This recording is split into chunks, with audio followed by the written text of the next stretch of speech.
as more we rest in and as awareness,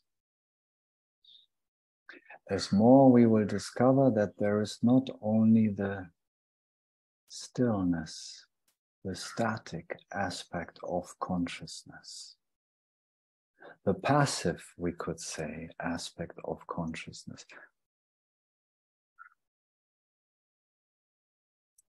We will discover that there is also an active aspect in consciousness, which is often missing for some reason in many traditions. It's a deeper understanding that can be only found out experientially. And this active aspect of consciousness, so to speak,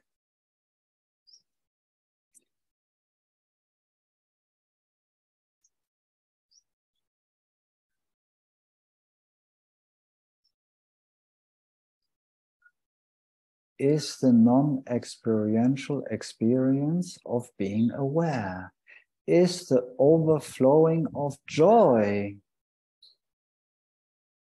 the freedom to create, the freedom to have a cappuccino, the freedom to dance, to draw, to write, to work, to sleep.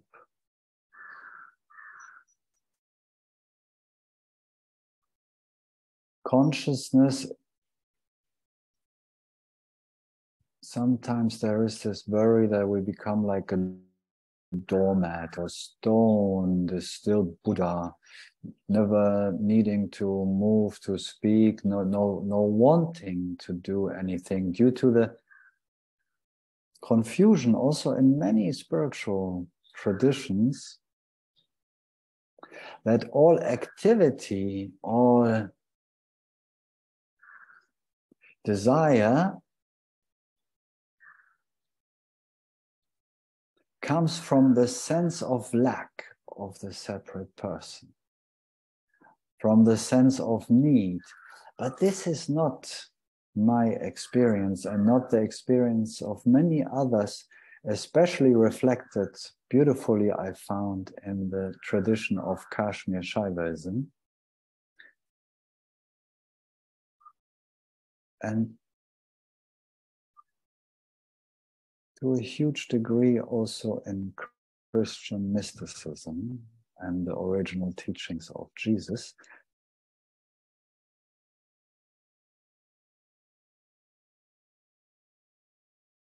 Why resurrect to stay with Jesus? Why to come back into this world, into this dream as a metaphor?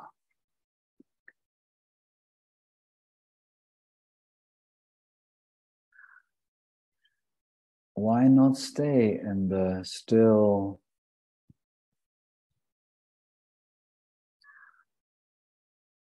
fulfillment of myself? Because out of this stillment there is this overflow of joy, of creativity, of love that wishes to manifest, to make babies, to go dance. It's the nature of consciousness, of ourselves. To play, it is the lila, the eternal play of consciousness.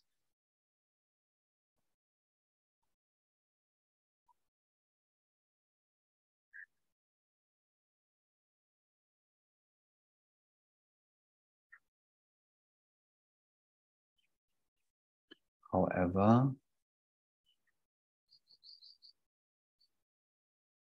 to play like little children again,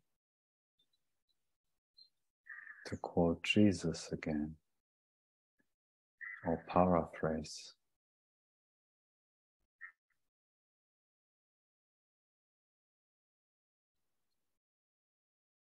We need to make sure in our lives that our actions, our desire,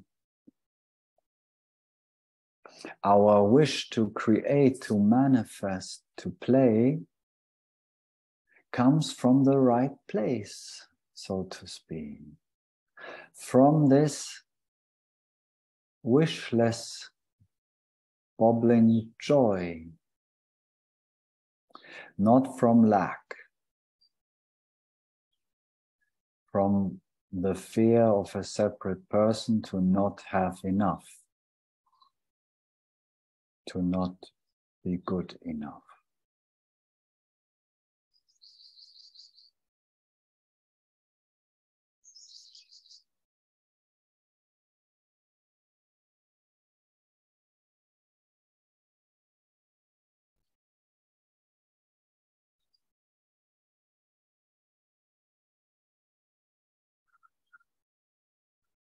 So very practically in life,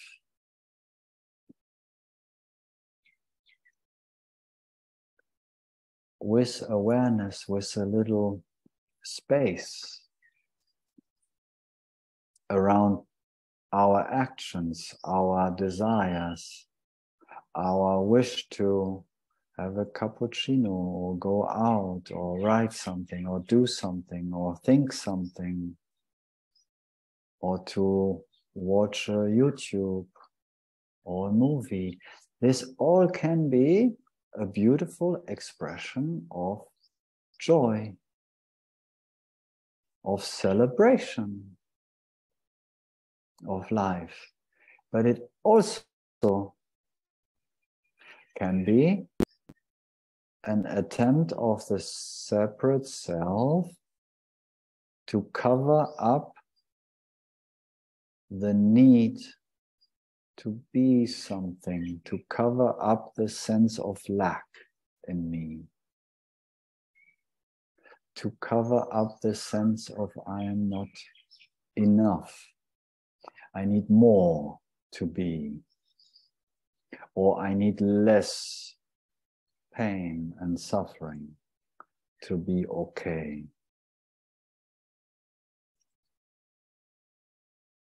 That's how we can apply the teachings, the understanding, the intelligence that is within our consciousness to integrate, to embody the teachings, to actually live them and to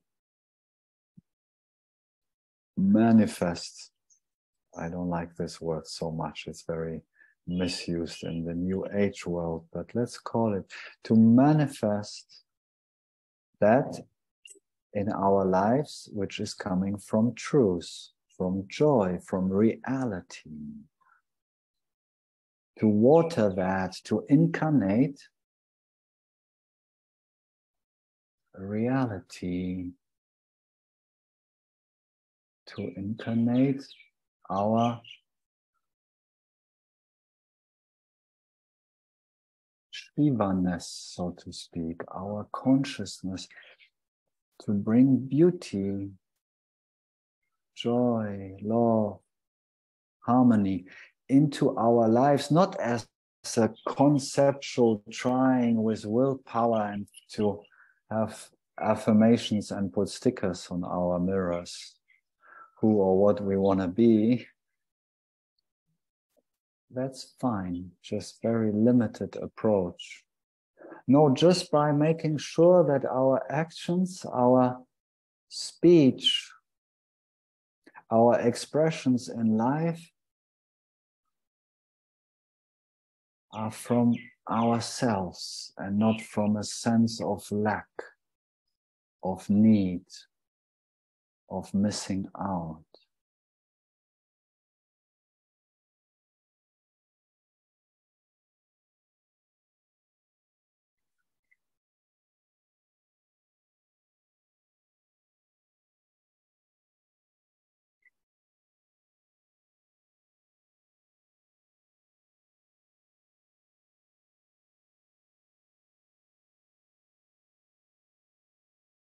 That's the celebration that I speak about. The apparent separate self, the conditioned mind, is a compensation for the real deal.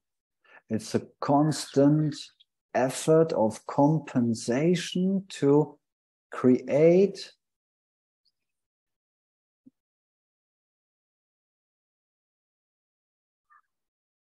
artificial joy and happiness by willpower, by creating states of mind and body, manipulating circumstances, the world, other people, myself, in this desperate attempt to become a better version of myself, missing out that the best, perfect, impeccable version of myself is sitting in the question,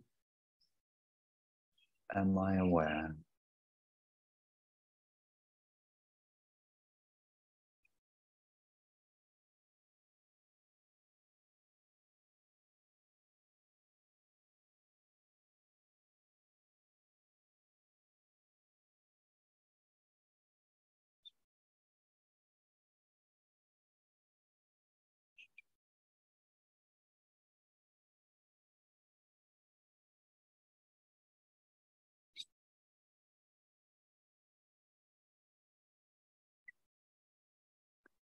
And so, in this way, twofold, I can, so to speak, establish myself in myself as myself.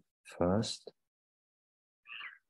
checking in with myself when I have the feeling that I'm losing myself, or I'm losing myself in activity of the mind and a restlessness of the body. I can check in with myself and come back to myself. And for most of us, it will be useful to establish ourselves in that still aspect of myself, in that quietness, that stillness. So it becomes more tangible, so to speak, this objectless bubbleness of our being. And then second, and that is not the first I establish myself and then I start celebrating. No, this is going hand in hand every day. Establishing, and then in little moment, okay, and now I'm gonna express and live that.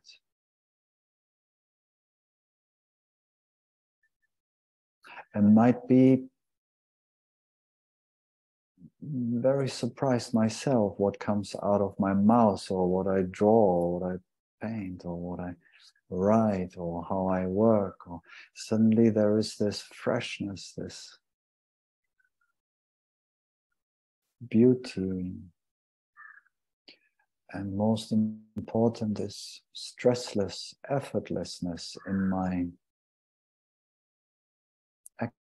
actions.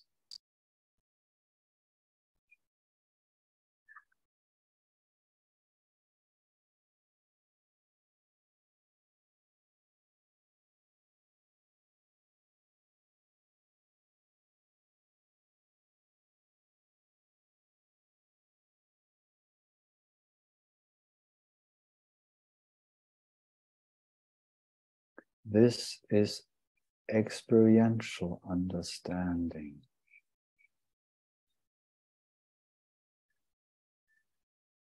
Living it. Bringing it into our lives to celebrate.